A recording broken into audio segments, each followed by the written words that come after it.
मुलुंड पूर्वेतील मिठागरांच्या जागेवर प्रस्तावित गृहनिर्माण प्रकल्पाविरोधात स्थानिक नागरिकांनी पुन्हा एकदा आक्रमक भूमिका घेतली आहे। मिठागर बचाव समितीच्या नेतृत्वाखाली आज भव्य जनआंदोलन करण्यात आले।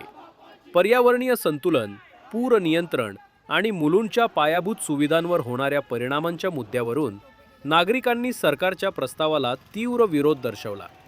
मुलुंड, भांडूप आणि कांजूरमार्ग परिसरातील मिठागरांच्या हजारो एकर जमिनींवर गृहनिर्माण प्रकल्प उभारण्याच्या हालचाली गेल्या काही वर्षांपासून सुरू आहेत। केंद्र सरकारच्या विविध गृहनिर्माण योजनांसाठी या जमिनींचा वापर करण्याचे प्रस्ताव वेरोवेरी पुढे आले आहेत। मात्र पर्यावरणवादी, स्थानिक रहिवासी आणि विविध सामाजिक संघटनांनी या प्रस्तावांना सातत्याने विरोध केला आहे। मिठागरे ही नैसर्गिक जलसाठा क्षेत्रे असून मुसळधार पावसाच्या काळात अतिरिक्त पाणी साठवून ठेवण्याचे महत्त्वाचे काम करतात। त्यामुळे या जागांवर मोठ्या प्रमाणावर बांधकाम झाल्यास मुंबईतील पूरस्थितीचा धोका वाढू शकतो, अशी भीती पर्यावरणप्रेमी आणि स्थानिक नागरिकांकडून व्यक्त केली जात आहे। मुंबईच्या विकास आराखड्यात मिठागरांच्या संवर्धनाचा मुद्दा अनेकदा चर्चेत आला आहे। पर्यावरणीय मंजुरी आणि जमीन हस्तांतरणाच्या मुद्द्यांवरून यापूर्वीही वाद निर्माण झाले आहेत। त्यामुळे मिठागरांच्या भवितव्याचा प्रश्न पुन्हा एकदा ऐरणीवर आला आहे। धारावीतील अपात्र प्रकल्प बाधितांच्या पुनर्वसनाच्या मुद्द्यावरून आधीच मुलुंडकरांमध्ये नाराजीचे वातावरण आहे। त्यात आता मिठागरांवरील प्रस्तावित गृहनिर्माण प्रकल्पामुळे स्थानिकांच्या चिंतेत भर पडली आहे। या दोन्ही प्रकल्पांमुळे वाहतूक, पाणी पुरवठा आणि इतर पायाभूत सुविधांवर अतिरिक्त ताण पडेल अशी भीती नागरिक व्यक्त करत आहेत।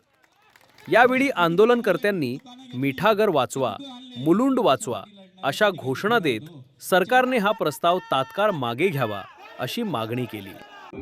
मुळात मुंबई महानगरपालिकेचा PAPचा एक प्रकल्प या ठिकाणी वर्षभरापासून सुरू आहे। त्या ठिकाणी 7200 घरं या ठिकाणी येतात। म्हणजे एका घरामध्ये 4 जण सदस्य असतील तर इथे 30 ते 35 हजारची वसाहत येते। या प्रकल्पाला सुद्धा आम्ही विविध पक्षांनी आंदोलनं केली, तोही प्रकल्प आम्हाला त्या ठिकाणी सरकारने ऐकलं नाही, आमचं महापालिका किंवा शासनाने, आणि तो प्रकल्प या ठिकाणी जबरदस्ती सुरू झालेला आहे।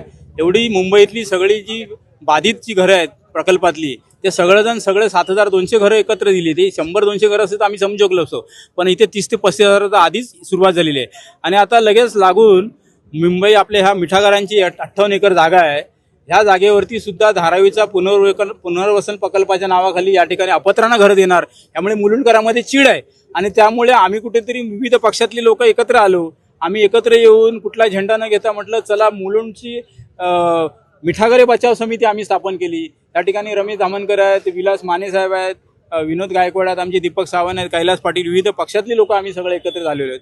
आणि या ठिकाणी आम्ही जनआंदोलनाचे हाक दिले लोकांना। आज या ठिकाणी लोक कंटाळलेले आहेत की आधीच एकतर ह्या ठिकाणी रस्ते अरुंद आहेत, पाण्याची समस्या आहे, उद्यानं मैदानं परिणाम होणार आहे, हॉस्पिटलवर परिणाम होणार आहे। अशा वेळेला एवढी जर लोकसंख्या येणार असेल तर कायदा आणि सुव्यवस्थेचा पण प्रश्न निर्माण होणार आहे। आणि म्हणून आम्हाला इथे घरं नको, इथे मिठागरं तरी आमची वाचली पाहिजे, ही भूमिका आहे। आम्ही हा गृहप्रकल्प इथे होऊ देणार नाही। आम्ही सगळे पक्ष, मंडळ, संस्था जन आंदोलन पुकारणार, ह्याहीपेक्षा उग्र आंदोलन छेडू, पण या ठिकाणी आम्हाला हा प्रकल्प नको, आम्ही हा प्रकल्प होऊ देणार नाही। याबाबत पत्रव्यवहार आम्ही धारावीचे चीफ आहेत, CEO आहेत महेंद्र कल्याणकर आहेत, मुंबई महापालिकेचे आयुक्त अश्विनीताई भिडे आहेत, जिल्हाधिकारी साहेब त्यांच्याकडे दिलेले आहे, मुंबई मुख्यमंत्र्यांकडे दिले, उपमुख्यमंत्र्यांकडे दिले, अशा विविध असे अंग आहेत शासनाची, त्यांच्याकडे सर्वांकडे आम्ही पत्रव्यवहार केलेला आहे। आम्ही मागणी केलेली आहे की या ठिकाणी आम्हाला हा पूर धोक्याची शक्यता, आमच्या त्या ठिकाणी काय काय होऊ शकतं मुलुंड पूर्वेला, ते सगळं आम्ही त्या निवेदनात म्हटलेलं आहे।